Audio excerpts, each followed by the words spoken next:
Kirk, thank you for having me on our show. What do you think about the suppression of freedom of speech in the UK and that Tommy Robinson is in jail for publishing a documentary about the grooming gangs who raped British girls? I think it's terrible. I think the President Trump, should first call, I can't remember your prime minister's name, he's such a loser, call him and demand, demand him from the release from prison. And if not, I think we need to use every diplomatic channel possible, including potentially even terror threats to get people out of jail for being political prisoners. I think the same should be done for Pavel Durov in France, who has similar type of imprisonment or potential conviction for speech crimes. But here's the thing, we pay for all of Europe's defense. We pay for it through NATO, through military expansion. The least that we can ask for is that if we pay for all of the military defense of Europe, that the United Kingdom and France and Germany have at least some free speech protections for dissidents. So Tommy Robinson, Pavel Durov, and I'm sure there's a list of a lot of other people. It is time for American diplomatic strength and channels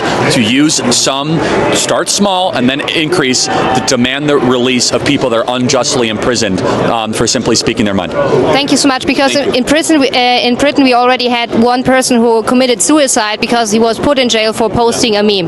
Thank you so much. I'll just say last thing. There's no place for that. We always talk about America spreading democracy around the world, but why don't we ever defend free speech when people are put in prison in Western democracies? We need to stand up for that. Thank you. Thank you so much. Keir Starmer's leadership of the Labour Party is a dismal testament to the decline of political authenticity in Britain. Starmer, a man who once styled himself as a principled champion of justice during his time as Director of Public Prosecutions, now cuts a figure of staggering hypocrisy and ineptitude. Under his leadership, Labour has become a hollow shell of its former self, pandering to a bland centrist agenda that fails to inspire, alienates traditional supporters, and offers no meaningful opposition to the Conservative government. Starmer's inability to stand firmly on issues, coupled with his penchant for flip-flopping on policies such as Brexit, immigration, and public spending, exposes a lack of conviction that reeks of political cowardice. Starmer's refusal to confront controversial issues head-on is emblematic of a man more concerned with focus groups and media spin than genuine leadership. His weak and often contradictory stances render him untrustworthy, not only to his political opponents, but also to the very voters Labour desperately needs to win back.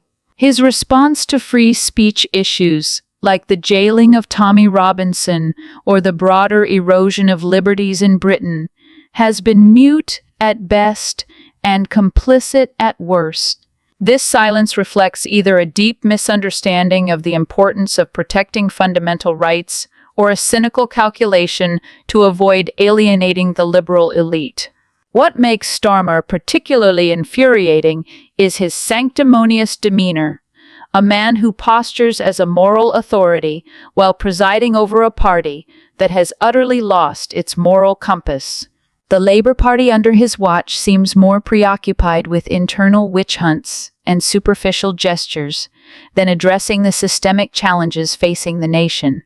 Starmer's charisma vacuum and robotic public appearances are an embarrassment to a party that once inspired movements and shaped history. In truth, Starmer represents the very worst of modern British politics, a careerist devoid of passion or vision, whose leadership is marked by mediocrity and indecision. He has not only failed to hold the Conservative government accountable for its many failings, but also failed to present a credible alternative. His tenure is a masterclass in how to squander potential and alienate a base. Britain deserves better, and Labour deserves a leader with spine, substance, and the courage to stand for something, anything, other than the pursuit of power for its own sake. Now let's move on to the next news. But you spoke to Elon Musk. The big chat here in Westminster while I've been away is reports of $100 million to your party. Has he pledged any money to... Are you in talks about a deal now? That 100 million story, I mean, where the Sunday Times got that from, I have no idea. Probably some bloke... So how much will it be then? Probably some bloke down the pub. You're in the pub all the time, could be you. Well, I do keep my ears open, it's very important.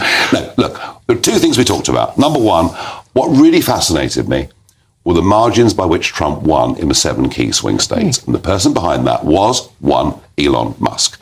I spent an hour going through with him what his strategy was, how he got new voters registered that weren't on the electoral register, how he used various tech tools to get out the vote on the day. There's some revolutionary stuff here. And I'm pledged to professionalising reform. I took copious notes yesterday. I've learnt a huge amount. And he will help, X will help reform UK at the election coming up. He's already given me considerable help. With targeting voters who can't understanding the process from start to finish, reaching disaffected communities who frankly feel there's no point voting for anybody, but just to get them to agree with you or to like me on TikTok or whatever, that just isn't enough. You know, you've got to get them registered. You've got to know who they are. You've got to get them to vote. Inevitably, given all the press stories, we did discuss money. Now, that's a negotiation we will go back and have again. He is not against giving us money. He hasn't fully decided whether he will. If he does, it wouldn't be anything like the ludicrous telephone numbers quoted in the Sunday Times. But the most important thing is this. This is what Musk said to me. He said, British politics now has a uni party. There is very little to choose between the Labour and Conservative parties. And he genuinely fears that the mother country of the English-speaking world is frankly going down the tubes. And he agrees Britain needs reform. He is right behind me. Nigel Farage's remarks during his GB News interview reveal a compelling narrative about his political aspirations and the potential influence of Elon Musk in shaping Reform UK's electoral strategy. Farage quickly dismissed the Sunday Times report of a $100 million pledge from Musk, attributing it to pub gossip, which he humorously doubled down on as a nod to his reputation for connecting with the public in informal settings. However, beyond the light-hearted tone, his discussion takes on a more serious and strategic dimension. Farage's recounting of his conversation with Musk underscores a calculated effort to professionalize Reform UK by adopting innovative voter engagement strategies inspired by Musk's involvement in US politics, particularly during Donald Trump's victories in swing states.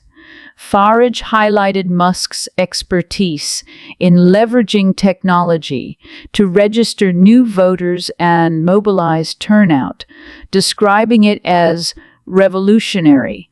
This reflects a recognition that traditional political campaigning in the UK has failed to engage disaffected communities who feel alienated by the political system. Farage's acknowledgement that merely gaining agreement or popularity through platforms like TikTok is insufficient reveals a pragmatic approach. The importance of not just connecting with voters, but also ensuring they are registered and motivated to cast their ballot. This focus on practical outcomes, rather than superficial engagement, signals a shift in Reform UK's operational priorities under Farage's leadership. The conversation inevitably turned to the question of financial support, with Farage admitting that money was discussed but clarifying that no firm commitments were made by Musk. His candid acknowledgement of ongoing negotiations, paired with a dismissal of the exaggerated figures reported in the media, positions him as both transparent and grounded, a counter-narrative to critics who often portray him as bombastic. More importantly, Farage's recounting of Musk's critique of British politics as a uniparty underscores a shared concern about the lack of meaningful distinction between Labour and the Conservatives. This characterization of the UK's political landscape as stagnant and uninspired aligns with Farage's broader message that the country is in dire need of reform. Musk's supposed support, whether financial, technological, or ideological, offers Farage an opportunity to amplify his platform and tap into voter dissatisfaction with the political status quo.